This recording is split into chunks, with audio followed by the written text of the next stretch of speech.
toutes et à tous, bienvenue sur la chaîne Nounal Keboulan. Avant de commencer, nous vous invitons à vous abonner à notre chaîne et à activer les notifications via la petite cloche en bas à droite sous la vidéo, ce qui vous permettra d'être informé des prochaines histoires publiées. Ceci étant dit, nous vous souhaitons une agréable écoute.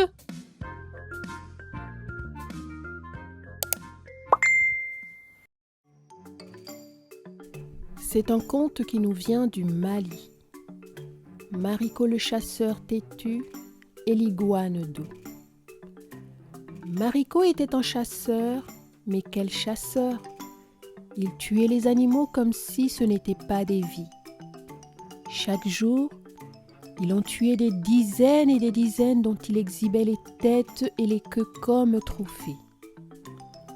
Un jour, sa femme, qui n'en pouvait plus de le voir ainsi massacrer les animaux, le conseilla en ces termes.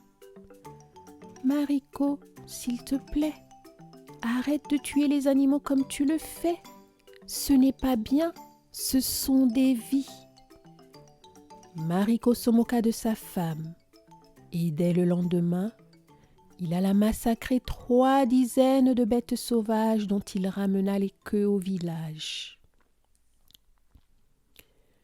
À leur tour, les anciens du village le convoquèrent dans leur vestibule et lui dirent « Mariko, arrête de tuer les animaux comme tu le fais.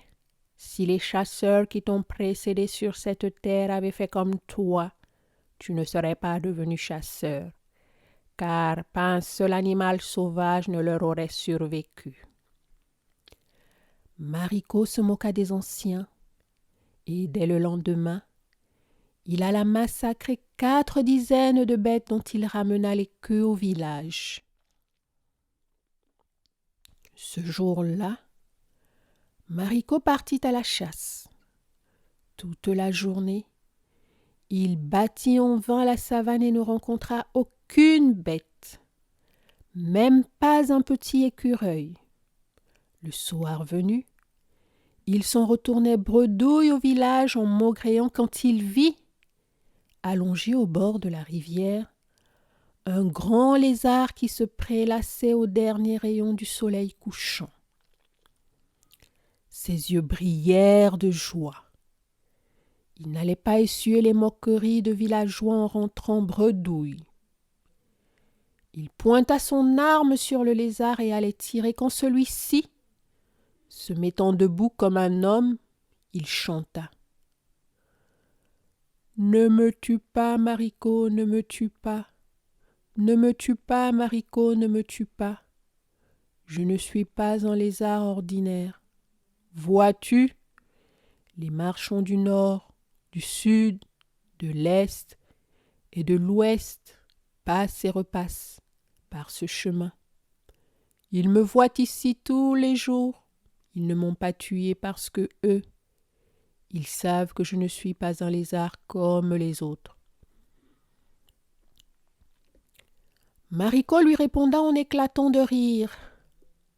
« Vieux lézard, même si tu chantes toutes les chansons de ton répertoire, moi, je vais te tuer. » Et pan, il tua le lézard. Il le prit et le jeta sur son épaule et rentra au village. Au moment de franchir la porte de sa maison, le lézard, bien que mort, lui chanta de nouveau.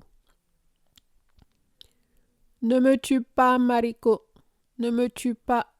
Je ne suis pas un lézard ordinaire. » Mariko lui répondit. « Continue de chanter, hein ? Je vais te rôtir et te manger tout à l'heure, et on verra bien si tu peux continuer de chanter dans mon ventre. » Il alla jeter le lézard devant sa femme. « Prépare-moi ça, ma chérie, je meurs de faim. »« Moi ?» lui rétorqua sa femme. « Non seulement je ne prépare pas ce lézard, mais je ne le mangerai pas. Mes enfants ne le mangeront pas non plus. Tu m'entends, Mariko ? Tant pis, je me le préparerai moi-même. » Et Mariko de dépecer le lézard. Il le découpa en morceaux et jeta les morceaux dans le poêle. Mais même en mijotant sur le feu, chaque morceau du lézard chantait. « Ne me tue pas, Mariko, ne me tue pas, Mariko, je ne suis pas un lézard comme les autres. »« Tu vas être prêt et je vais te dévorer à belles dents, » dit Mariko. « Et on verra bien si tu vas continuer de chanter. » Quand le lézard fut bien cuit, Mariko se mit à le manger. Il invita sa femme refusa. Il invita ses enfants, tous refusèrent, et il mangea tout seul. Aussitôt qu'il eut fini de manger, il eut soif. Une grande soif qui se mit à lui brûler la gorge. Il cria sur sa femme. « Apporte-moi à boire, je meurs de soif, je meurs de soif !» Sa femme lui apporta un verre d'eau qu'il but d'une rasade. La soif s'aggrava. Il cria sur ses enfants. « Apportez-moi de l'eau, je meurs de soif, je meurs de soif !» Chaque enfant lui apporta une cruche d'eau. Il les avala d'une traite. La soif s'aggrava. Mariko se leva et alla prendre le canari d'eau. Il avala la contenance d'une seule rasade. La soif empira. Il sortit de la maison en courant, sortit du village à toute allure. Il partit à la rivière, celle au bord de laquelle il avait tué le lézard. Il se baissa et commença à boire de l'eau de la rivière. Mais la soif s'aggrava. Il but et but. Son ventre s'enfla, se gonfla et finit par exploser. Les morceaux du lézard en sortirent, se recollèrent. Et soudain, le lézard se dressa devant Mariko mourant et lui dit: « Que t'avais-je dit, Mariko? Tu l'apprendras à tes dépens. » C'est depuis ce jour que si l'on continue à chasser les animaux, on le fait avec raison.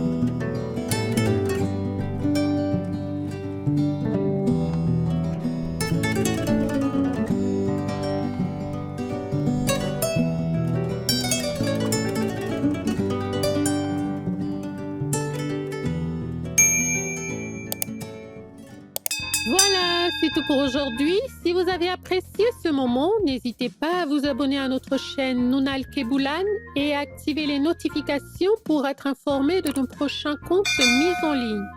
Si vous préférez plutôt nous suivre sur les réseaux sociaux, rendez-vous sous la vidéo et cliquez sur le lien bleu dans le texte de présentation.